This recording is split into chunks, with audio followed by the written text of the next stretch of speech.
Ģeometrisko ķermeņa kombinācijas. Filmā izmantot materiālu no uzdevuma LV.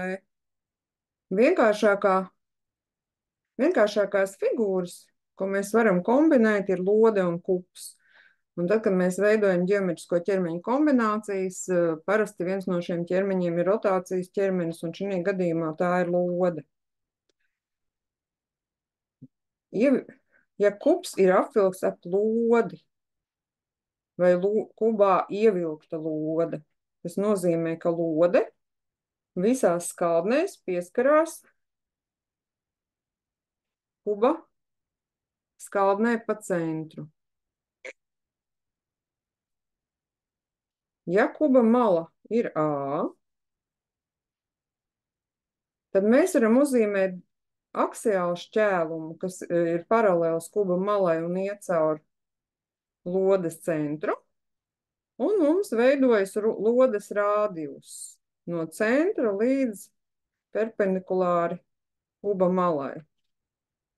Rādījus ir vienāds ar pusi no malas garuma. Puse no malas A.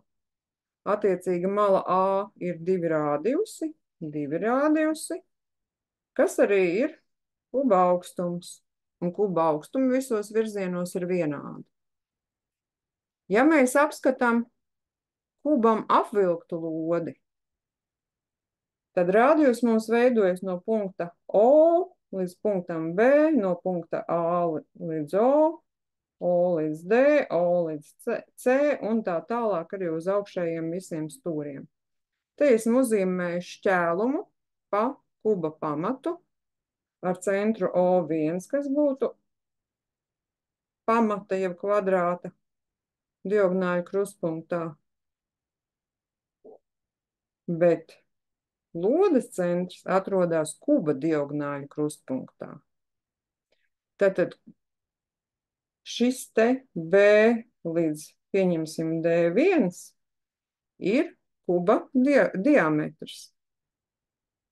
Kuba diagonāli, un rādījus ir vienāds, diagonālis garums dalīts ar 2.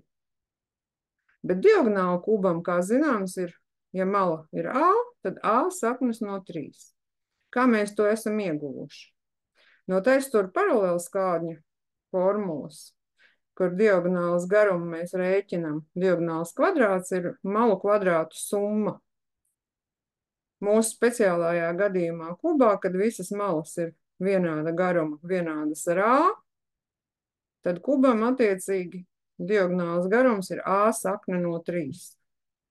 Ja mēs apskatāmies kvadrātu, kur kvadrāta mala ir A, tad kvadrāta diagonāls garums ir A sakne no 2. Paldies par uzmanību!